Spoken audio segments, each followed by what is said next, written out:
Pika tokubike no moko. Twavana nluenki simya tata nzambi kiambote. Munkumbwa se mwana tata mwana velela. Munkumbwa se. Ye mwana.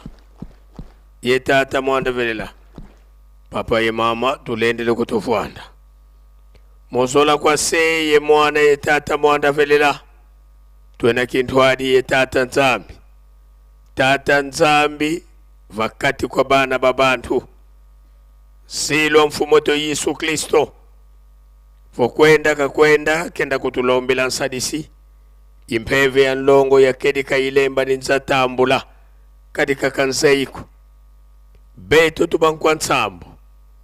Ikuma tsilo za mfumoto Yesu Kristo zizelungana na kwa beto. Nkanda ndombe wavwezika. Kubakongo bangu. Munkamba mbanza mbola. Dikitu kilevo Yerusalemi diampa. Tuka kina kia kumie zole. Mungonda ya vwa. Munvu. Wafunda di mosi nkama nane lunane nsambodia. Tata Simoni Kimbangu. Mwanda velela nzambi. Semia zulu yentoto. Ntino mintinu. Wakulu muka yewena yeto kintuadi mu Yerusalemi na telu mbukia unu. Kayo yeleko yekakano kene penituko. Buka kala. Ibukena. Ibukana tatamana kala. Kadiyandi nzambi. Nzambi ya tekila kuntuala ndika yenako. Nzambi na landa kunimani peka yenako. Luvuva mulutwetitomba munza. Tata Simoni Kimbangu kutuvana loka wankakako. Tulombele kwa tata mwanda velela watu tela mana betubana tokuvana kiambote. Faki.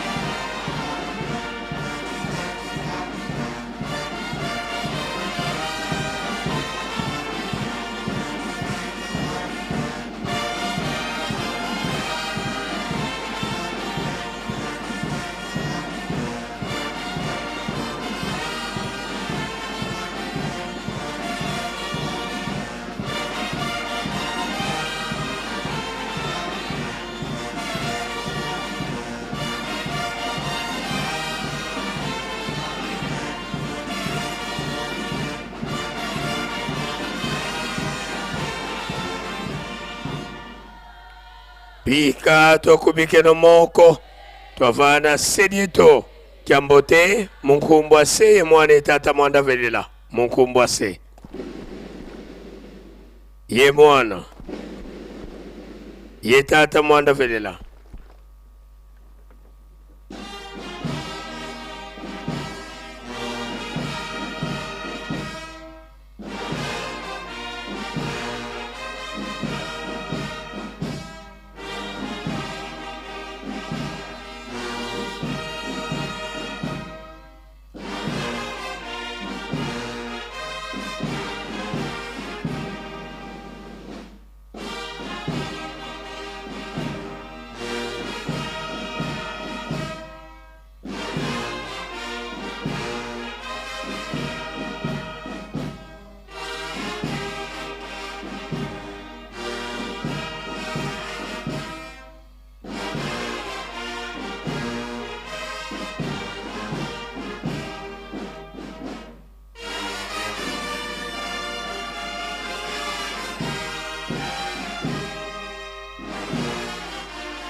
tulendele kutofwana sidito wanzambe to tata mwanda velela beto bana bakutukulombela bakafulu watusikidikisa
Kimbangisme oye!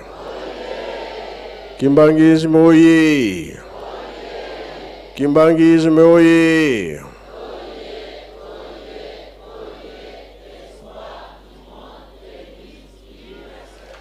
Kamba oye! Kamba oye! Kamba oye!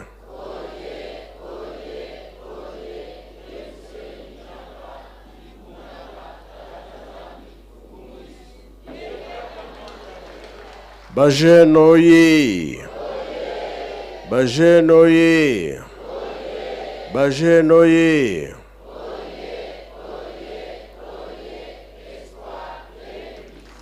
Eunui! Embasie! Bilumbu biakulwe! Yangalala! Esengo bi esengo te! Kiese voka kiese kwe. Chai voka chai kwe. Lelo ezali mardi, mkolo toyoka makambo 5 mois epai ya Papa Mbenza. Tozali bana mapamboli, ndenge papa azali koloba na biso ntango nyonso. Toyebaka yango tobebisa te. Tobongisa. Pamba te biso tona chance ekeke ya liboso tolongaka te ekeke ya mibale tolongaka te ekeke ya misato tolongaka te oyo ya mine ya mapamboli tosala makasi tolonga ndenge bapapa balobaki ete tolona tobokola likambo ezali wana soki totali makambo bapesi biso ya minene ya kolona tokobokola ekobimila biso likambo kitoko ya malamu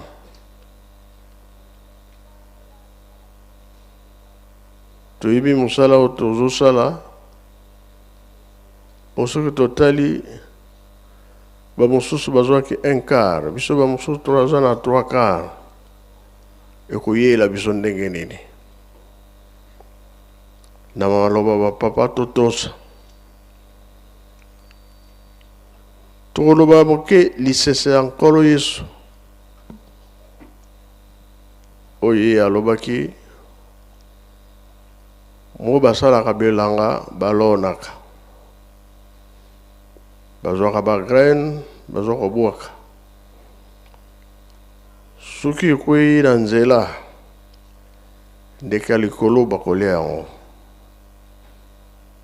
soki mpe ekwei na mabanga bebi nango mosusu ekwela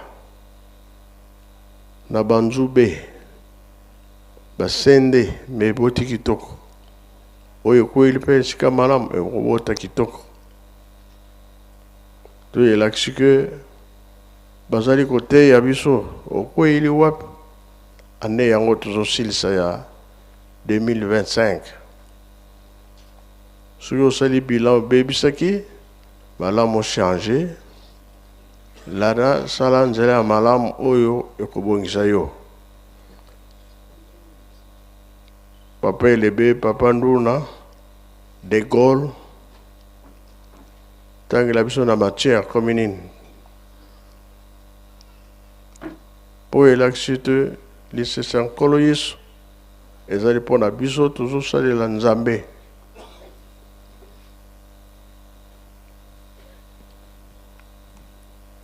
Ori kamotoko loba ya kolo na pe ko bokola, ba papa batinda biso yango. Programme nene papa zaki kosalela ngo ke muke ake lutendeli ke muke ake plateau de bateke kunzulu tinezali elelo tuzo kosalela yango azali pamba te a De Gaulle na kombo na tata na mwana pe tata Molimo Santo. Merci tata Nzambe mokeli mokonza lingomba pe mokonza bule akopesa biso maloba tolandi chapitre oyo papa yeboka uti kopesa biso sika na mokanda ya Matthieu chapitre 13 verset 1 à 9 tokoleka na 18 qui donne à 23 Matthieu to Matai mokapo ya 17 nzela ya yambo kino libwa tokopumbwa toke na 17 kino tukumi bale na misato etangeli ezali boye na kombo na tata na mwana pe tata Molimo Santo. Lisapo ya mokoni bilanga mokolo wana Yesu abimi na ndaku mpe akei kovanda pembeni ya ebale pona koteya bato ebele bayei kotonda na penepene na ye. Yango wana Yesu akotaki na bwato pe avandi wana bato nyonso batelebaki na mokili. Yesu ayebisi bango makambo mingi na masapo alobi moto moko akedeki kokona mbuma na elanga na ye. Tango azalaki kobwaka mbuma mosusu ekwei na nzela mpe ndeke eyei kolia yango. Mbuma mosusu ekwei na esika ya mabanga kuna mabele ezalaki mingi te yango wana eboti noki. Tango moi ekomi makasi eziki mpe kauki mpo misisa ezalaki mokuse. Mbuma mosusu ekwei na kati ya basende wana ekoli mpe ebomi matiti ya malamu. Kasi mbuma mosusu ekwei na mabele ya malamu mpe eboti mosusu eboti bambuma nkama moko, mosusu tuku motoba mpe mosusu tuku misato. Bongo Yesu alobi lisusu na 9 da suki na 8 na lobaki bo libisa na ke na verset 18. Yesu alimboli lisapo ya mokoni bilanga. Boyoka ndimbola ya lisapo ya mokoni bilanga. Batu oyo bayoki sango na bokonzi mpe bazwili yango makanisite. Bakokani na mbuma oyo ekwei na nzela. Monguna ayei mpe alongoli mbuma oyo bakoni na mitema na bango. Bato mosusu bakokani na mbuma oyo ekwei na mabele oyo etonda na mabanga. Tango bayoki maloba ya Nzambe bandimi yango noki na esengo kasi misisa ekoli te na mitema na bango bandimi kaka na mwa ntango moke soki bamoni pasi to minyokoli mpona maloba ya Nzambe batiki bondimi na bango noki bato mususu bakokani na mbuma oyo ekwei na kati na basende bayoki maloba ya Nzambe kasi pasi ya mokili pe bisengo ya bomengo oyo ekosaka bato enyati maloba yango bongo eboti te bato mosusu bakokani na mbuma oyo ekwei na mabele ya malamu bayoki maloba ya Nzambe pe bazwili yango makanisi bongo bayei kobota mbuma bamosusu bambuma nkama moko bamosusu tuku motoba pe bamosusu tuku misato na kombo na tata na mwana pe tata Molimo Santo na kombo na tata na mwana pe na tata Molimo Santo tokopesa mwana ndimola bukose na liloba ndenge nkolo Yesu apesaki lisese mpe alimboli yango lelo tata mokonza bule mokonza lingomba ayi kokundolela biso yango na ntina na bolingo oyo makasi azalaka yango katikati na biso mpote makanisi na biso na mubu ezali kosila mpe na mubu ezali kobanda tokoka kozwila yango kokata yango ntina kuna bapesi biso lisese to lisapo ya mokoni bilanga babimbuma ekwei na bisika lolenge ya lolelaki yango ezali kokwela batata ba mama lisese oyo ezali kolakisa biso moloni akoti na kati lelanga azali kobwaka mbuma bipai na bipai liloba ya Nzambe ebotaka mbuma ekeseni na ndenge ekweli na kati na mabele to na kati na motema ya mutu motema ya moto oyo ezali makasi oyo eyambaka liloba na Nzambe noki te tobenga ba incrédule oyo ezali mabanga oyo etondi na nzube oyo kuna etondi na makambo ya malamu me kasi lokola ekwenge na mabele ezali mingi te likola mabanga ebimisi mbuma mendoki noki ekufi likambo nini nkolo alingi koyebisa biso na kati na likambo wana azali kolakisa biso ete esengeli na biso moto na moto ndenge tozali wana batata ba mama bilenge moto na moto azwa responsabilité na ye moto na moto akoyeba responsabilité na ye na motema na ye lolenge nini ozali kobongisa yango mpote ofongola yango okoyamba liloba okoyamba nkolo yo moko nde ozali responsable ya motema na yo soki toke kotanga na Apocalypse emoniseli ya Yohani chapitre 3 verset 20 nkolo alobi te atelemi liboso na porte azali kobeta soki okoyoka pe okondima okofongola me bakoya bango misato tata mwana pe Molimo Santo nde bazwi esika epai na yo nde bavandi kuna nde basepeli na bango elongo na mubu oyo tozali kosilisa oyo tozali kobanda ya sika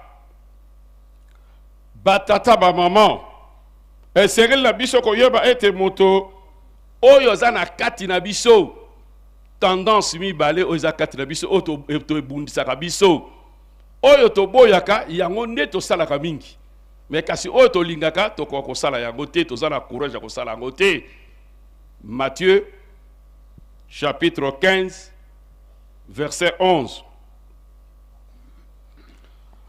batata ba mama bokeseni ya mabele nzela motema makasi liloba ya Nzambe ekotaka te mbala moko Satana ye abotoli yango eliko babososoli ezali kati na biso te tolobelaka ko tango nyonso esengeli na biso tososola na ntango nini biso tokomi papa mfuma mbanza yebisaki na ntongo nzete ya figi ndenge apesaka biso ba période ba saison mais bi toza na miso tozomona te tozali na matoi toza koyoka te papa président otu koloba ndenge nini tokoyebisa na biso moko toza na kati mpe na bandeko baza libanda te oyo nde lola oyo toza liboso na nzambe mokeli me bososoli kati na biso ezali te yango eza kopesa biso pasi mabele ya mabanga motema oyo ezali misisa persévérance ezali te na kati na mondimi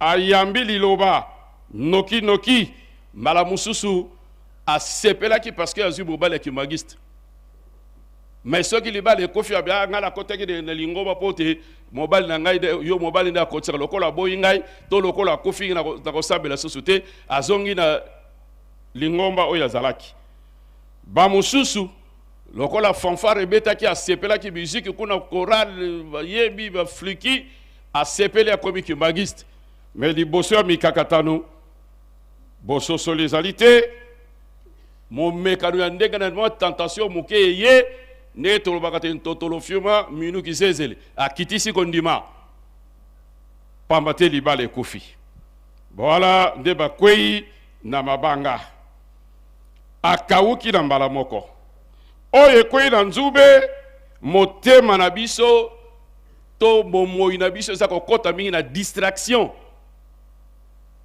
tozali kokota mingi na distraction souci ya makambo ya mokili souci ya bozwi surtout na biso bilenge bagene toboyi teke tozwa me tokende balembe na concours ya nzambe tokolonga kaka posa bilulela ngai particulièrement nakumisaka tata Molimo Santu mingi ndenge apesa biso litei oyo te yenga nyonso esenga na biso tolataka uniforme parce que na ntango wana ezalaki tozakolata bilamba libanda mingi baza koyanda kwa nzambe te dimanche lokola nalataki fils unique donc kaka yango nalataka mikolo nyonso dimanche baninga baza kotonga ngai nakokende so ndako nzambe te mosusu alungwe njili aketi ngalema mpo camarade batangaka na ye aza mwana mvwama ake kuna mpo alukila veste ya kolata dimanche oyo vraiment tata Molimo Santu solo bunzambe na ye ezali komonana toza komonana likambo ke me eza likambo nene alors na ntango wana soki misala ya ndenge emonani kati na biso omoni kondima ya moto ezali kokweya noki oyo akwei na mabele ya kitoko oyo akwei na aza na motema ya boyambi motema botosi limemia moto oyo ayambi liloba na nzambe na esengo nyonso akolisi yango mpe abotisi yango mbuma tolobi mokama tuku motoba na tuku misato epesi esengo yango wana batata bamama liloba na nzambe eza na nguya so ekokokota nango partout ekokwela mabanga lotisa ako ebimi liloba na nzambe kasi moyini satana azali kokota mpe azali kobebisa yango baza koatire attention na biso mingi ete selme tosala makasi tobongola motema na biso bose nkolo alobi na Matthieu na chapitre 5 na verset 8 esengo na oyo apetoli motema mpote ya komona nzambe likambo nde na biso ekangami wana yango na batata bamama ekozala biso ndenge nini mpo topetola motema na biso ekopetama eza nango na bakrobasi ya kosala te ezali na biso tobelemaka mpo na koyoka. La foi vient de ce qu'on entend. Kondima eyaka na o bazali koyoka. Romains chapitre 10 verset 17. Tango tozali koyoka kondima na biso ezali komata. Poto to yoka esenge na biso tokima kama yangani na biso te ndenge tokuti koloba. Mingi bazana bolembu tolandaki bandi ya papa Mfumalongo papa Diange nawa oya s'adressaki na bakan ete tango ndako nzambe ezali awa lokola lobi mercredi fête eza ya presse papa Mfuambaza lobaki na ntongo tozala ebele po soki biso toyete bango baza muke fête komona na te tokima kama yangani na biso te. Hébreux chapitre 10 verset 25. Soki tozali kokima mayangani na biso tolandi ndenge papa uti koloba biso na mobu oyo to bongisa soki tozalaki na bolemu na kokota na chorale, tozalaki na bolemu na ba répétition na ba contribution na makambo nyonso bitinda ya mokonzi ya bule mokonzi ya lingomba na mobu oyo tozali kobanda sika tobongisa yango mpo ete tokoka kolonga. Po soki tosali niono totamboli biso moko tokolonga te batata bamama soki tokangami na nzete te biso toza betape. Jean chapitre 15 verset 5. Soki tokokangama na nzete te tokokawuka bakokata biso bakobwaka biso na moto mpe tokozika na sima mopepe koya putulu ekokende liboso tokosala eloko moko te. Yango na responsabilité na biso, responsabilité na yo, responsabilité na ngai, esengeli na mutu na mutu bongisa makambo na yo. Nzambe azali prêt, azali kobuka matei na ntongo, matei na mpoko batata bazo ko encadrer biso. Mpote mabanga oyo ezala 4 mitema na biso ebukama. Tozali komona ngo nkaka, tozomona ngo mpasi. Mais nzoka nde résultat nde tozali bazali koluka pa na biso. Mutu moko atikala te, mutu moko akweya te. Hébreux, chapitre 12, verset 11. Tata soka zo pesa etumbu na mwana komona ne tata za contre ye, aza ko nyokola ye. Nzoka na sa ko bongisela ye vie. Mokolo akozwa vie, akozwa succès, akosepela mingi. Mbala mususu akoyeba susu tata te. Yango na batata ba mama ozali na bilanga mibale. Elanga oyo ozali ko jardin oyo zo bwakila ngo mai. Jardin oyo ozali ko bwakila ngo mai te. Na kolikia jardin oyo bazo ko bwakila mai na elanga yango ko bota malamu. Biso tozali ko pesa mingi na mokili yango na kondima na biso ezali ko mona na te mbuma ezali ko bota mate. Nzoka ndeso to boti mbuma malamu. Tata Nzambe tapa sibo kibang moli musanto azui lukumu biso nde to benga mi ba croyant ki magiste. To benga ba croyant ki magiste pamba kaka te to boti mbuma te papa si moi sur le coup à travers yote à travers ngaité bon o benga ma croyant qui magis et c'est un abisto botambo makitok poto bom to benga ma croyant qui magis poto botambo makitok nazali ko chité wana na 1 Pierre chapitre 1 verset 13 ba bina biso soyez sobre ba tata ba mama to mi pesa kaka na makambo na Nzambe to bosala la loi na mbuma nyonso ezali kokweya soki omipesi na matona na Nzambe Nzambe za capable kosala oyo etikali. Tata Molimo Santo na telebi wana na nkomba tata mwana pe tata Molimo Santo. Merci.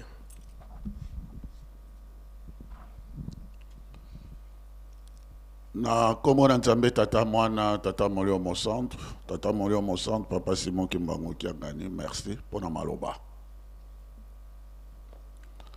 Parabole oyo ya semeur moloni ezali parmi le 7 paraboles oyo ezali ko constituer discours ya nkolo Yesu sur bokonzi na Nzambe le royaume de Dieu. Il y a 7 paraboles mais oyo ya moloni ezali au numéro 1 la première parabole mais ezali 7 yango nde ezali ko constituer ndenge nkolo Yesu azali ko yebisa mabombami ya bokonzi na Nzambe. Alors na parabole oyo yo pesi ezali nkolo Yesu azali ko lakisa les 4 types de sol. Donc ba qualité ya baoyo bakoki kobianga mabandibi ba ezali 4. Oyo ya liboso ezali mondimi oyo azali na kati na masumu, l'endurcissement, le sol dur au bord du chemin, c'est-à-dire ezako lakisa mondimi oyo atondi na masumu mais azali na lolendo akomi sosolate asenga kabolimbisi te motema makasi mais pourtant masumu malati ba mususu komona ye akota na ba pacte na makama longo banité l'endurcissement du cœur par le péché masumu soko masumu mafuluki na kati na moto wana koyaka lolendo akozalaka motema makasi pe azali koyoka mais moyen asalela yango ezali te e mondimi ya ndenge wana azangi kotubela azali koumela na kati na masumu yango wana Satan ayaka mwa lilobo ya ayokaki akamati yango alongoli yango na kati na ye e moto wana atikali kaka na motema na ye ya makasi. Oyo ya mibale ezali deuxième type oyo ya sol ya moto oyo ezali na kati na mabanga. Moto wana na ndenge tomonaka mpe basympathisant mingi, moto wana azali na enthousiasme ya koyoka liloba na Nzambe, azali koyoka yango. E mokete ba mosusu mpe akoti na kati na lingomba. Mais attention, nkolo Yesu alobaki bokozwa libatisami ya molimo pe ya moto. Ça dit que au botami, au komi mondimi, mais il faut yeba ke ba épreuve koki kozanga te parce que yango nande baptême de feu. Épreuve yango nde epesaka moto bokoli pe bokembi na kati na kondima na yo. Mpe yango mpe epesaka moto ekomisaka moto pe boule pour à travers les épreuves, à travers ba sacrifice. Ba moso bakokaka yango te. Na sima na mwa ntango okomona soki mwa mpasi ekoteli ye abia awa vérité ezali te. C'est toujours ça le mot, hein? Awa vérité ezali te. Nake koluka esika vérité ezali amona clair kuna ntango akokende kuna balobi oya balaka te ayawa akobala abia esika nde nake kozwa ake kuna esika oyo balobi awa nde bato bakobalaka noki oyo asalaka te asala bakei kuna mingi bakenda kaka na ndenge wana atika esika ya solo mais akei kuna mpona nini libala kobota ba mpasi nyonso tu akoka kozwa yango noki courte joie noki kuna yango na mingi pe babunga kondima ekufa moyini alongola yango mingi babimaka bongo. Kuna bazalaki koloba ba américain bakoya bakobala biso na umeli kuna na bali te. Tango nga na komi awa directement na bali. Kaka ndenge wana. Toyoka yango na makambo mingi. Pona nini akokite kokanga motema akokite koyika mpiko devant les épreuves. Or yango nde ezali voya kokolisa yo na kati na kondima na yo.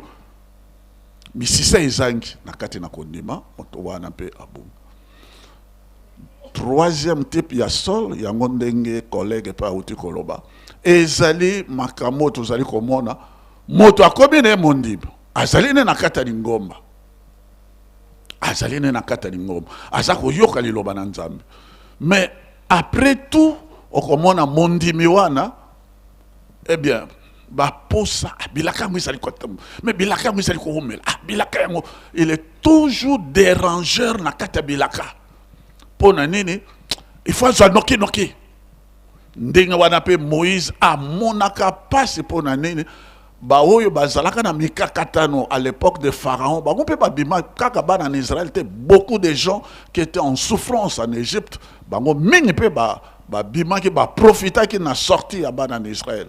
Et Moïse a tungi samaki mingi mboka yango ezali tokokoma mboka yango mais pona nini mboka yango tokokoma ezali wapi.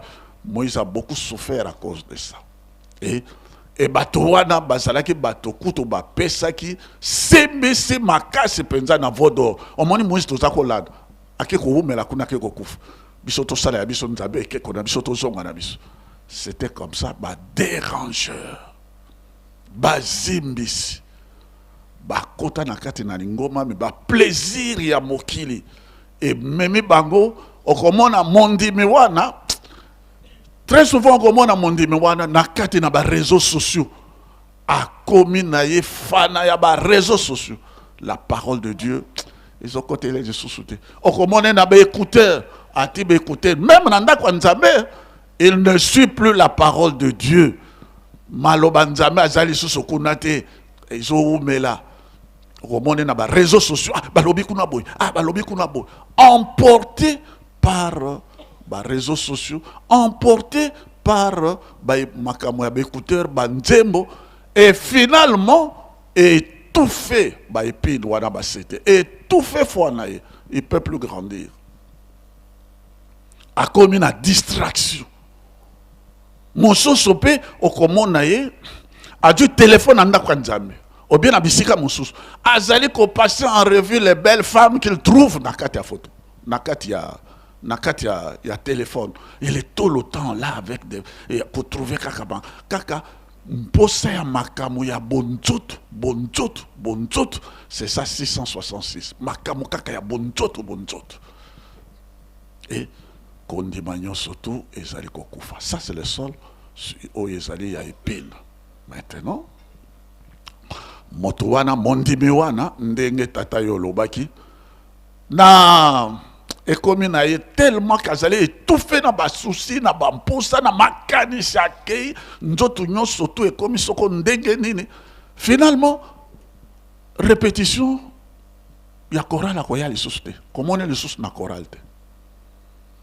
Et koyemba ko adorer ko louer Tata Nzambe comme un kaka. Natikeli bino chorale na bino comme dit les collègues. Ah, chorale na bino pe bikate le mingi puis agape na koyemba te. Akoya ne lisusu na chorale te. Tango so mbula mobima omone lisusu na chorale te. Mpona nini makambo elekinga mingi. Et puis même le dimanche on est toujours dans les affaires. Mon dit affairiste, toujours dans les affaires. Dit tout ça moi cop moko boye. Sokonga na lanika bino. D'ailleurs bikate ya ngompe tikana kira na cop. Azali ko profaner le sabbat. Priorité dans ma cop na ye dimanche, vous ne le voyez même pas. Yo ya kaliso na kwa nzamete mon cher. Fona lokavi. Bandi mi wana mpe mingi. Foignon surtout et c'est baby. Yangwana tokomi na suka mbula yangonde sa ko senga bilan. Position na yo est-ce que na chorale ozali actif? Est-ce que dans ma kamatata nzambe oyo kaka obi oyo kakate? Est-ce que yo sale la maintenant le quatrième sol, c'est la terre fertile. La terre fertile.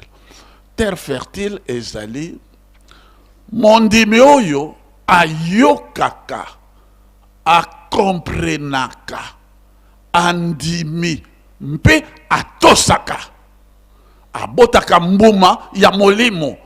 Parce que bokomona mondimi oyo azali na mbuma ya molimo et mondimi wana yango yende c'est le seul qui sera sauvé parce que azana nzela ya moke ayokaka andima akomprenaka sosolaka andimi yango penze kote na kati na motema na ye mpe asalelaka yango na botosi nyonso baza moke yango wana elobi na lingomba bandimi babiangami bazali ebele baponami kaka moke bawana bazali nde na terre fertile. Bato wana okomona bango misala bakoma presque volontaire. À tout moment il a tout abandonné pour être au service de son Dieu. Ami pesa mobimba alingi nzambe na ye. Et je termine par là en précisant que na quatrième wadande batu ya bokondi na likolo parce que tous les discours ya papa Diangenda et ça dit que se résumer toujours ce qu'on l'a dit phrase wana a répété tout le temps. La phrase la plus répétée il y a Omeligno surtout à papa Diangena lokali boso bokonzi na likolo manse ko pesa melabino. Donc parabole wana tata ndenge yo o rappeler bisu yango lelo ça vient vraiment à point nommé. Lokali boso bokonzi na likolo. Ça c'est presque le résumé de toutes les homélies il y a papa Diangena lokali boso bokonzi na likolo. Qui cherche le royaume de Dieu? Bokondi na likolo et oyo esengeli bisoto luka. La première exigence, il y a bokondi na likolo, c'est l'obéissance. L'obéissance, ça c'est la première exigence, botos. Et puis une vie sainte. Kozala na kibosantu komi petola tout le temps. Deuxième exigence. Et troisième exigence aussi, c'est être au service de Dieu. Saint Paul, je suis l'esclave de Christ. Et la soumission, sans laquelle, moi, Yangwana ezali koloba na kati na bokonzi na likolo mpoete muto alonga na yango exigence wana il faut ezala. D'abord na kamati likamo ya botos. Mingi na bana na Israël to banina na Nzambe tata nenga bimsaki. Mingi na bana na Israël bakoma ki na mokili na lakate pona nini badzanga ki botos. Je prends l'exemple, il y a Corée. Corée était un lévite, un puissant lévite. Yende azalaki na tribu parce que ezala Moïse ezala nani bazalaki ba lévite bango nyonso to. Et Corée yé azalaki un grand dérangeur. Grand dérangeur. Mais azalaki lévite. Azoloba non, Moïse a miti Nzambe, Moïse biso nyonso to. Et d'ailleurs il y avait deux motifs où il y a condamnation en Corée dans Dathan Biram, il y en avait deux. Et Corée était comme tête de liste. Et Zalaki deux. Premièrement, Corée a Zalaki ko sepelate que Moïse a bien amanzambe. Moïse a Zalali kolo na peuple de Dieu. C'est un peuple saint. Comment Moïse il faut Zalali kolo kuna? Moïse a Zalali ko lekisa. Ça c'était. Pourtant bisonyo surtout tout ça Lévi. Ça c'était la première chose. Premier motif. Deuxième motif, c'est que Corée a Zalaki ko sepelate à lobby et Zali cop ya Moïse na Aaron.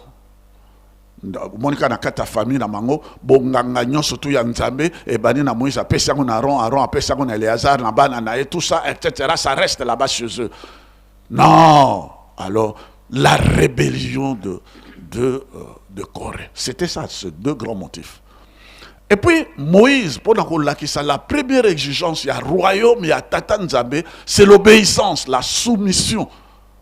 Botos Moïse a téléminé à la porte à Caen à l'obé. Baoyo bazali pona Yahweh Nzambe, ceux qui sont pour l'éternel Dieu, viennent ici chez moi. Aro katisinga, mais pourtant il y a un ça le veau d'or à rapidité à ce solo à l'obé, les rois Isaliao. À pakatani mangwa qui rejoindre Moïse. Vous voyez?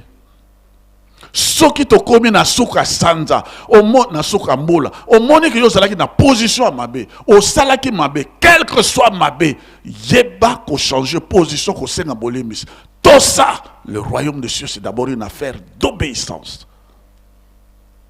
Aaron akei ba onyo so ba levite ba to nyonso to bazalaki na quand bazalaki pour Nzambe pour Moïse parce qu'azalaka toujours c'est lui qui avait l'autorité ndem bazalaki na lingenda.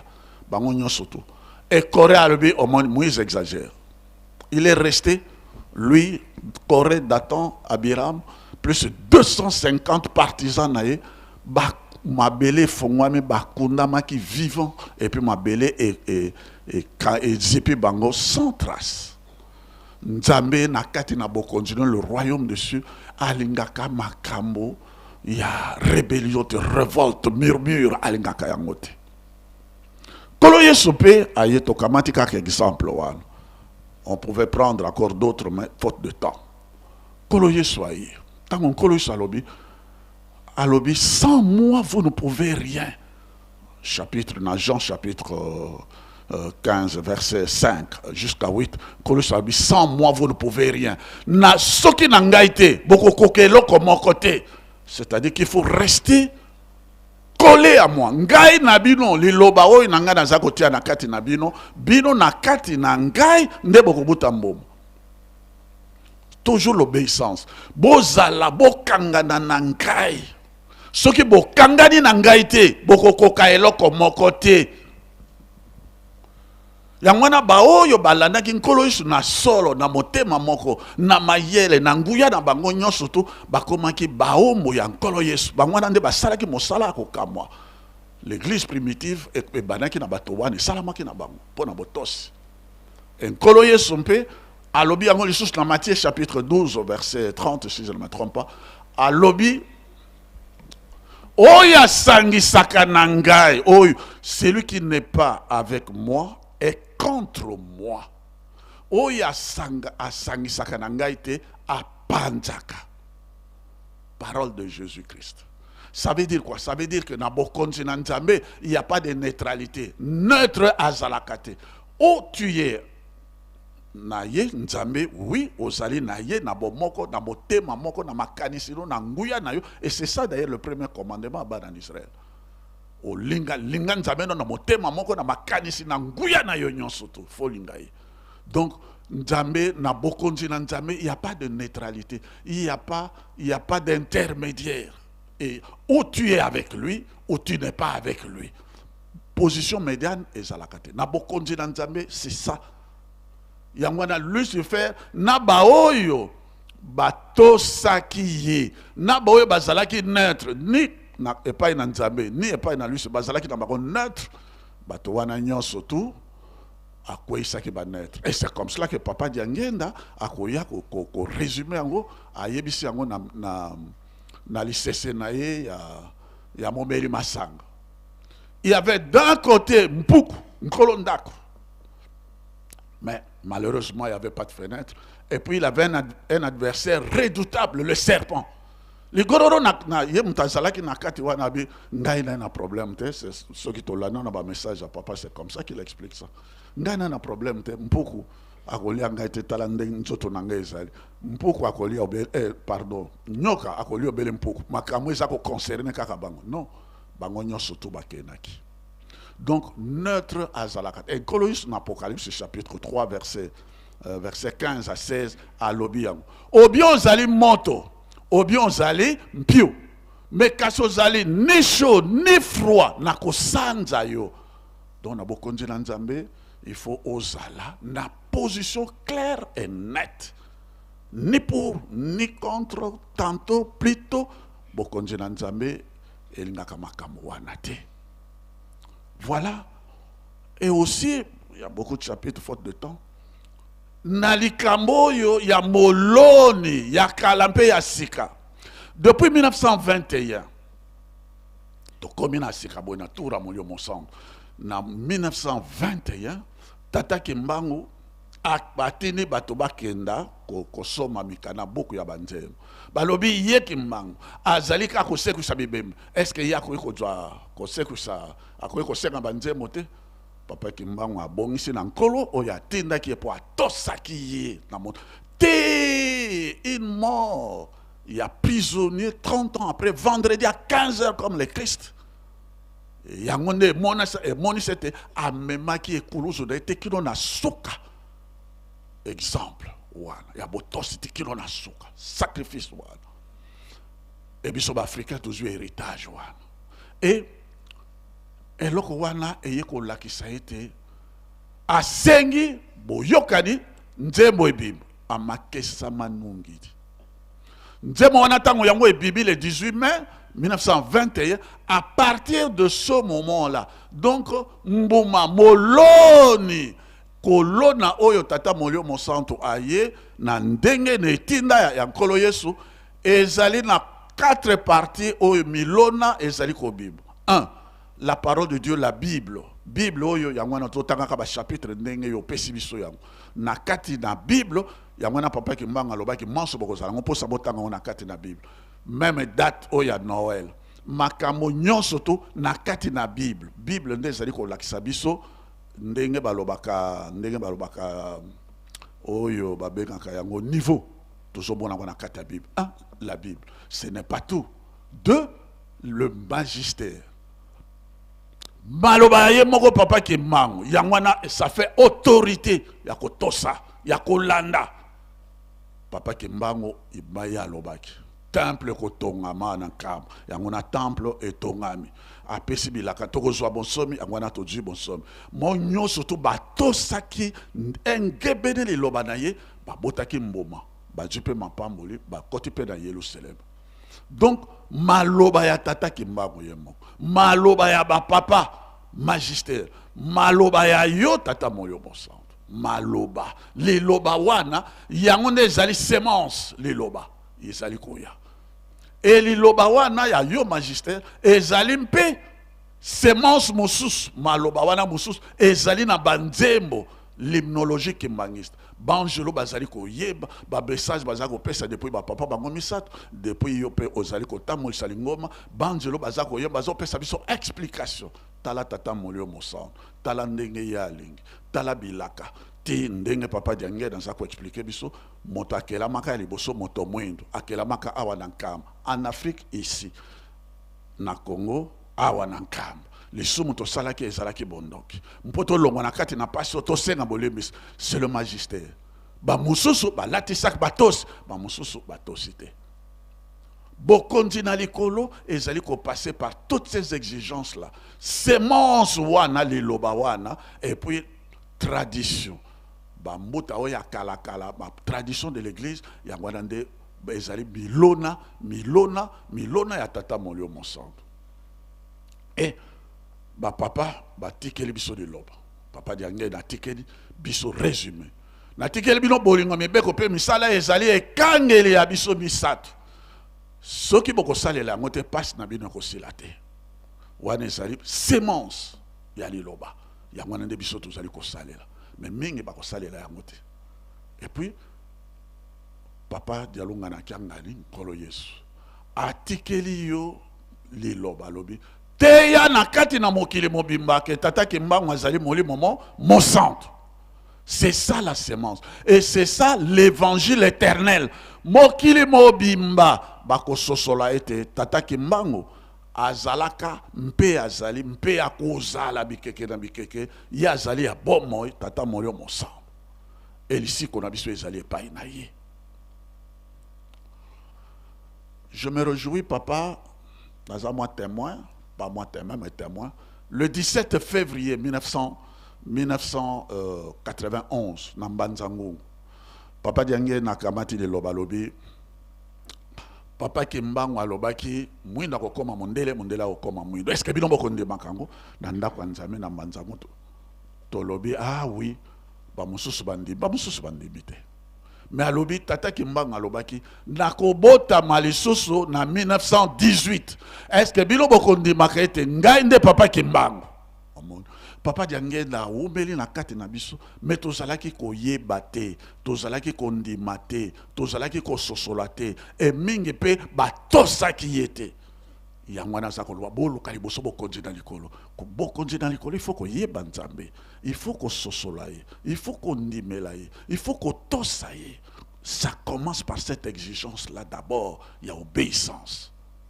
Yangwana, alors est-ce que bien on va dire yo tata kimbango? Pas mon sousou, oui, pas mon sousou. Keti. Et papa Kimbango alobaki nako bota malisusu na 1951, le 5 avril 1951 na Elisabethville. Nakobota maliso na 1951. Lelo toujours une exigence oyo ya botos. Ezali ko lakisa ete tata Kimbango azali, nous ne prions pas un Kimbango ya histoire, mais tata Kimbango ya azali vivant. Ya bomo ikati na biso. Nzambe kati na biso bato. Est-ce que minga bandemeli yo? Na 2025, je termine par là, na 2025 oyo. Parmi mes messages nyonso oyo ezako kotsa biso pe na bilan, parmi mes messages nyonso oyo papa yo sali parce que na sali mbula mobimba na nkamba. Parmi mes messages nyonso na retenir pour la journée à l'élo, na rappeler message important. Il y en a beaucoup. Chaque mardi, tu vas rappeler un message na yo papa. Papa Mokonjabou, le papa Simon Kimbango, lobi boy. Botongi Yankamba, Jérusalem, c'est la dernière chance de l'homme noir. Et ça dit le bamoko makas, c'est la dernière chance de l'homme noir. Botongi Yankamba, Jérusalem et Asika. Parce que likolo ya sika, mabele ya sika, ekotongama à partir ya Nkamba, Jérusalem. Basakoli basakolaka. Ete mabota nyonso koya. Papa diangenda asakolaki. Ete bakosimba Zacharie 8 verset 20 à 23. Bakoya kosimba bilama na bino. Bakoloba bo mema biso epai na bino poto yokete nzambe azali na bino.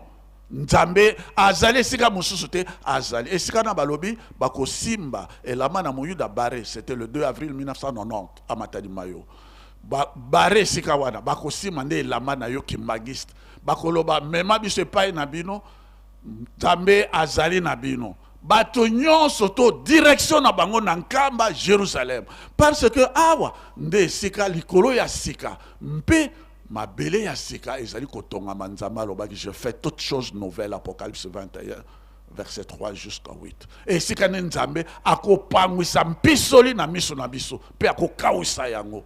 Et si quand Nzambe akonetola biso, poto zonga ne esika na biso ya yambo. Nde bakoya epai na yo. Toyoke te Nzambe azali epai na bino. Mosusu te kaka yo. Yango wana botosi batata ba mama. Tata lobi botongi nkamba Yerusalem, c'est la dernière chance de l'homme noir. Maintenant ça repère sabiso, allez to sali musée, allez to sali na mémorial. Et zali battant, c'est pas une prédication. Temps, Nzambe est le maître des temps et des circonstances. Azakota la temps par rapport na bilaka azali na yang. Donc, il faut aussi sa mémorial, noki noki. Et puis aussi, ça peut citer où il y a longue. Bitinda naye, ça ne se négocie pas. On ne négocie pas avec Dieu. On négocie, vous pouvez négocier avec des hommes, mais pas avec Dieu. Et sengeli bisoto kamata bitinda wana, totosa, soki tozali bana na botos. Donc, on a bisengo. Parce que bisengo wana ezali pas inaye. Un jour, papa, l'émission pour l'indiscrétion. J'ai participé à une audience, il y a papa, mon Konjaboule, avec deux ambassadeurs. Moko Union européenne, Moko, il y a Union africaine. Papa, Azako Loba, l'ambassadeur, il y a Union européenne. Azako Loba, n'est alobi. Yosa chrétien, oui, je suis chrétien. A rappeler Yendenge Salaki traîne en Banzangungu. Pardon, papa. A rappeler Yendenge train Salaki bloqué. Tout simplement parce qu'il fallait faire la volonté à Papa Kimbangu. Si vous ne faites pas la volonté à Papa Kimbangu, vous n'allez pas vous en sortir. Maintenant, Papa a rappelé, vous êtes chrétien, oui. Vous savez que Nkoloyis akoya kozonga. Maintenant, Papa Baniko Salaboabi, etikali muke aya. Maintenant, nous na mokolo, na mokili mobimba, akoki koyeba mesure de temps, si ce n'est que Nzambe est mon côté. Et abandi nanobo a lobby ango 3 fois et kala moka fina kaka loboko le misanga papa j'observais, je suis un grand observateur et kala ka moke donc ya azali kota la temps azali pressé to tosa to sili sabanda ko ya longa to sala misala et mbula to zali kokota malamu to zala surtout biso batata na sili se kaka interpellation batata. To pesa ba promesse ya bateau de pêche était en 2026 to sili sa makama bateau de pêche wana le 20 bateau de pêche est mon nana batata oye tokoto sobia tokoto sate bilaka nyoso papa ko senga kana biso to tosa yango pona nini yende moko kisina bilaka mpe akopangisa mpisoli na miso na biso mpe akokawusa yango tokosepela na nkombo na tata mwana tata molio mosantu na telemi wana tata molio mosantu. Merci. Muzola kwa seye mwana ye tata mwanda velela mono bwabunge na vantu alange inzambya pungu buwele bongi ndengo keko zwali sese ya boye se komoni ke bayesheke komoni na mingi na bisobana na yo pamba te papa kende kozwali sese ya boye pona biso amoni makambo ke soki tokokeba te papa akozwa perte po tozotosa penza mibeko te.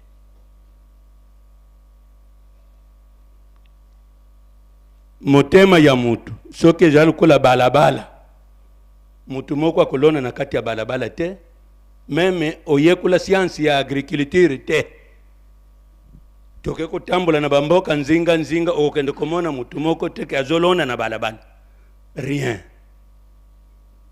Mais papa ke kopone loko oyo fotokanisa bien po biso toza kozwa papa ke azana boboto ya papa poto mona yango bolingo mibeko misala me biso toza kotambola na luyenge tala nanu mutu azobwaka mbuma ekende kokweye nango na mabanga ayebi bien ka kozwa litomba te to bambuma omonike banzube oyo ekoboma semence oyo azozwa kaka mbuma bwaka nini akozwa mwandambu kaka ya muke ekwe yende na mitema ya malamu elingi koloba papa aza kusala musala munene ya koloba mais aza komona ke na tableau de bord échec ezali po tozo traverser mbula oyo yango tozo sotete est-ce que réellement tosali effort na ntubela na biso rien. Il n'y a pas longtemps tolandi regret ya papa bazobo melingomba atangi bisika batundi bavandi na bango. Est-ce que c'est vrai que biso banso papa comme mabiso na bilaka? Donc papa za camarade na biso. Est-ce que biso tuza capable ya kokosa ba papa ndenge bavandi bo? Soki tokozwa meziri ya malamu kotosa nzambe kobanga ye kosala mposa na ye biso apaki tomema bandeko na biso bazwi mukumba oyo na mabondeli po tosambwe na miso ya nzambe na biso ndenge avandi boye azotala biso tobimi ba farceur tozolata uniforme ya pamba me mwana ya batu oyo baninga bazana poto balimbisa mayimansu maleki totali la mwana oyo ondire akoko sala talikambo ba exemple oyo papa azui beaucoup de semences que inango ya pamba donc beaucoup d'appelés mais peu de lits. Total kaka sika tuzokende mais na tango oyo tuza komona ke eloko oyo bazobenga ngo liwa non liwa ezotosa lisusu te la mort n'hésite plus kokanga amemi directement biso tozolela me esali ye eloko te ye liwa amemaka kaka.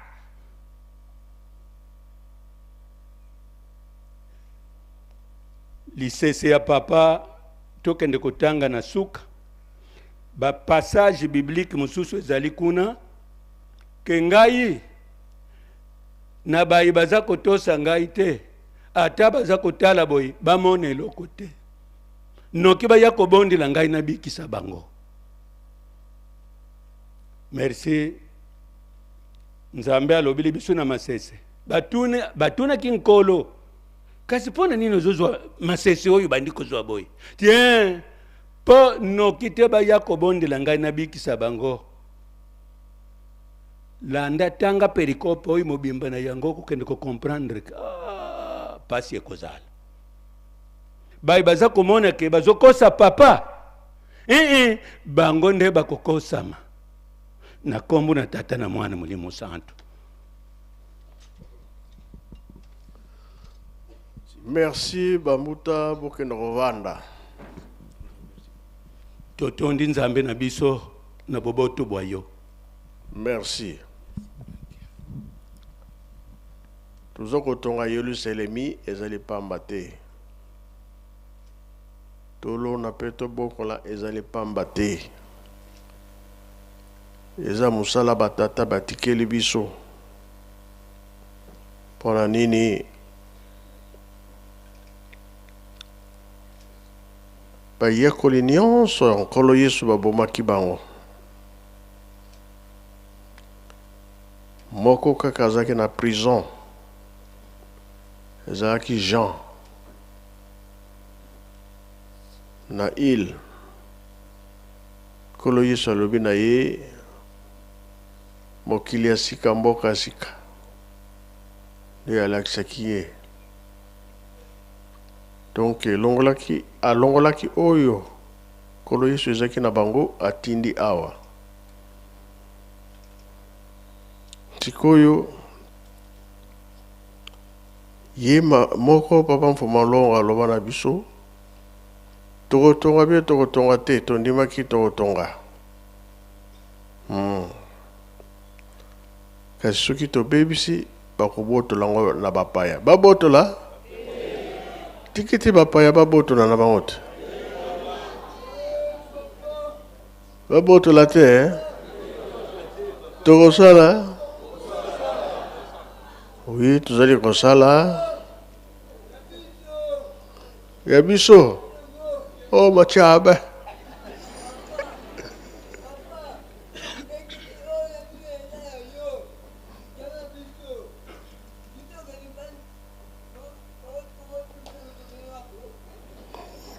Yona chinsa no chaki combien?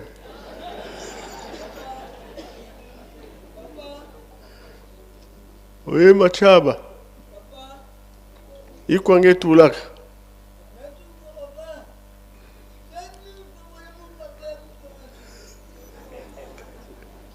Donc, il a expliqué tout ça, le devoir.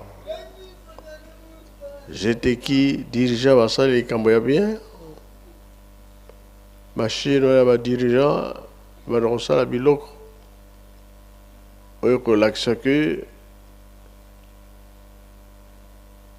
Lingomba, ça, les Cambo, il y a mon nene. Tout à l'heure, j'étais qui aille dans camion, il y a forage, difficulté à maïs à Ranabisoa, ça dépend du Camerounais. Alors, yango ezalaki papa yakana kama na fête. Ba mindele pe bayaka papa ya pe bayaka mingi. Balala kana wino. Mais conditions ezaki malamu penza te. Mai te, courant te. Tengo ya senga ki boli puisque prochainement tango koya. Ndenge bolale la kana mboka na bino, ndobie mikili na bino, bokoya kolale la bongo awa. Biloko nyonso ekozala. Siko biloko wana ezali bien ezali te. Yango tozoloba ke tosala fort tokokisa nyonso. Mutu soki alobi soki aya koloba koleka kute pa na azalaka. Wane tozokolinga. Eza bongo te. Ngana sirisi na kombo tata mwana pe tata molimo. Amen.